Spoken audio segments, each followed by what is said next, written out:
This is Unit 6, Chemical Reactions and Reaction Rates, Part 1. In this unit we're going to cover, or in this video, we're going to cover chemical reactions, definition, evidence of a chemical reaction, chemical equation definition, the law of conservation of matter, and balancing chemical equations. So let's go ahead and get started. We're going to start with chemical reactions. Chemical reactions are going to rearrange atoms into different substances. Your original substances are called reactants, and your new substances are called products. You are very familiar with chemical reactions because they happen every single day. A good example of a chemical reaction would be baking a cake. In order to bake a cake, you need to have your eggs, your flour, your milk, your oil, and all of your ingredients, which we call the reactants. You mix them all together, you put them in the oven, you pull it out, and it is a cake. Your cake would be your product. That cake can never be turned into eggs, flour, milk, or oil ever again because a chemical reaction and change has occurred.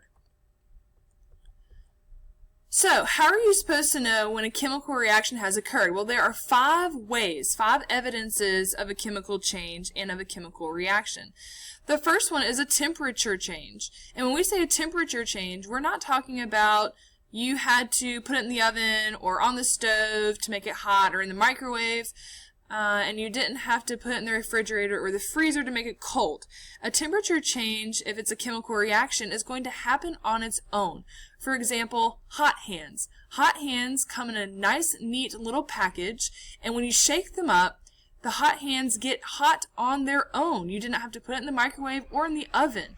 That is because inside of that package of hot hands, you have a chemical reaction occurring. The second way we know that a chemical reaction has occurred is through the production of light, such as a glow stick or fireworks, even inside of a lightning bug. That is a chemical reaction, and it's producing light. We do not have to plug it in to the wall and turn the electricity on and off. The production of light is happening all on its own.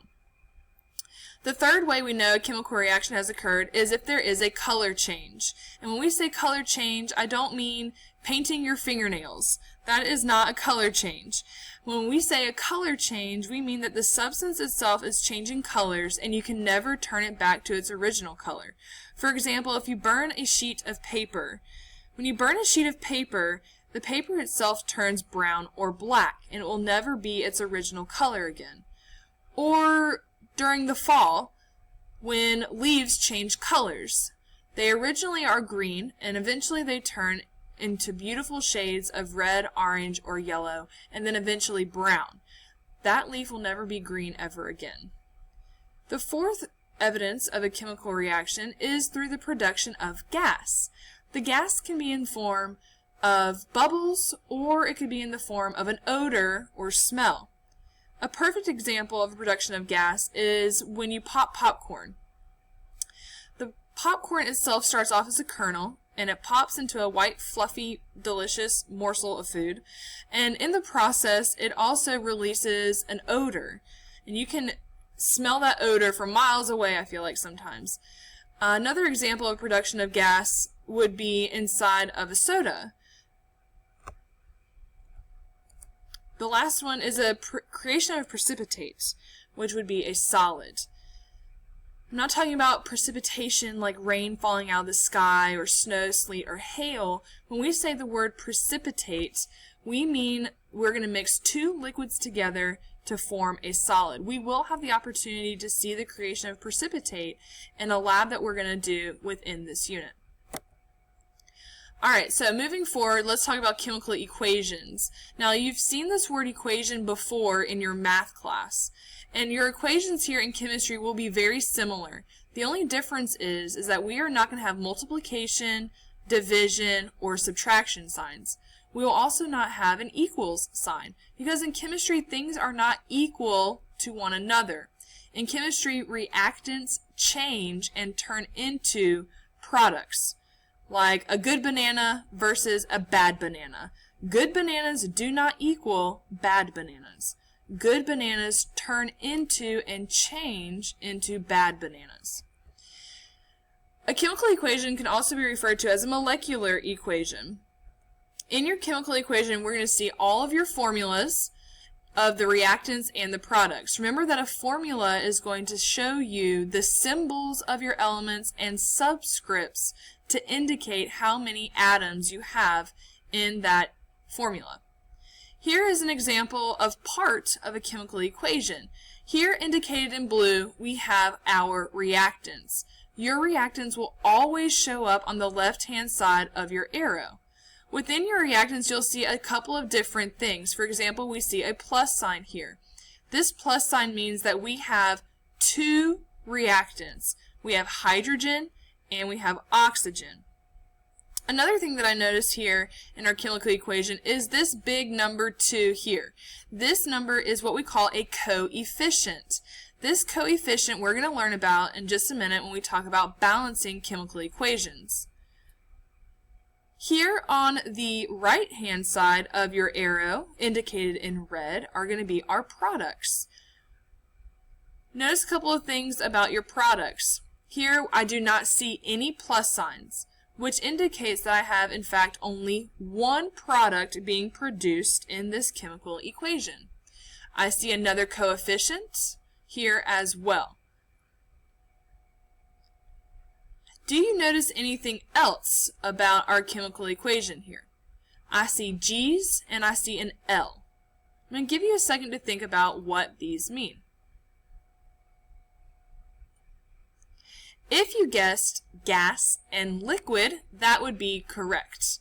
Okay? The state of matter can also be shown in your chemical equation.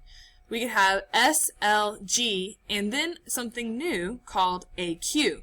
S will be for solid, L for liquid, G is for gas, and AQ is for aqueous. Aqueous means that we have dissolved our compounds in water. Okay, it has the AQU here, which is a prefix for the word water. One last thing I want to show you is up here where we have our arrow. Remember I said that we will not have any equal signs because the reactants do not equal the products. The reactants yield or turn into, produce, or create the product here. This leads us into the law of conservation of matter, because remember I said they do not equal, so what is happening in our chemical reaction and in our chemical equation? Well, our law of conservation of matter states that matter cannot be created or destroyed. So if it can't be created or destroyed, what happens to it? In fact, matter gets transformed into something new. Every atom that we have at the beginning of our chemical equation must be at the end of our chemical equation. So if I start off with 4 hydrogen atoms as a reactant, I must have 4 hydrogen atoms in our product. This is why we have to balance our chemical equations, making sure that our numbers of atoms are equal on both sides of the chemical equation. Here are step-by-step instructions on how to balance chemical equations. The very first thing you're going to do is you're going to write the chemical equation out or rewrite it on your paper. A lot of times you will not have enough space to show your work on how you're balancing chemical equations, so it's always a good idea to have an extra sheet of paper available.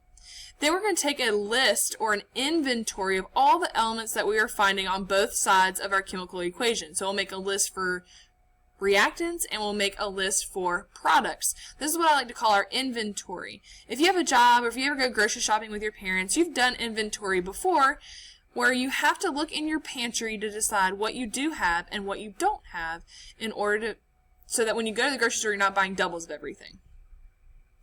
Number 3, or the third step, is to place coefficients in front of chemical formulas. When you place a coefficient in front of a chemical formula, it's going to distribute. Distributing is a mathematical function that means to multiply, and you're going to do that for all the atoms inside of that chemical formula. You will never change subscripts. Never, ever, ever, ever change your subscripts. And please always double check your work to make sure that you have, in fact, balanced your chemical equation properly. Alright, so we're going to practice a couple after we talk about minnow. If you are confused or you're unsure about how to start your balancing equations, here's a good method to follow. It's called M-I-N-O-H, minnow. M stands for metals. I is for ions, so pay close attention so that you can find your polyatomic ions. N is for nonmetals. O is for oxygen and hydrogen. We save oxygen and hydrogen for last because by the time we've done the metals and the ions and the nonmetals, oxygen and hydrogen normally have balanced themselves out already. Alright, now let's practice a couple. Here's our first chemical equation. I'm going to give you a second to write it down. Alright, so now that you have written down your chemical equation, it is now time to do our inventory. So what I'm going to do here, when I do my inventory, I like to draw a straight line right down the middle of my chemical equation that separates my reactants from my products. And then I'm going to make a list of what I have. I have nitrogen, and I have hydrogen. Okay, I also have nitrogen and hydrogen on this side of my chemical equation as well, and I'm going to make my list in the exact same order. So if I wrote down nitrogen first on my reactant side, I'm going to write down first on my product side, and I'm going to write hydrogen second. Okay, now I'm going to count them. I see a subscript 2 here. That means I have 2 nitrogens on my reactant side. If I look over here, I do not see a subscript, which means I only have 1 nitrogen on this side. Now I'm going to count my hydrogens. Here I have 2 hydrogens on my reactant side. And I have 3 hydrogens on my product side. So I have taken my inventory. As I can see, I do not have a balanced equation because remember, law of conservation of matter says matter cannot be created or destroyed. So if I have 2 nitrogen atoms on this side, I have to have 2 nitrogen atoms on this side because I can't magically destroy my nitrogen atoms. The only way I can do that is by placing coefficients in front of my chemical formulas. That's what these lines are here for. Alright, you will not always see these lines in your worksheets. They're normally not provided for you. I have done that to help you recognize where the coefficients go. Alright, and remember we are multiplying. So if this is a 1, the only way I can make it so I have 2 nitrogens is by placing a 2 here. This 2 is going to distribute to the nitrogen and the hydrogen. So when I've placed this coefficient, I need to recount my inventory. Here I have 2 nitrogens, so I'm going to mark this out, and I'm going to put a 2. I now have 2 nitrogens here. And by placing this 2 here, I need to multiply 2 times 3. 2 times 3 is 6, so now I have 6 hydrogens. Okay, so my nitrogens look good. That's awesome.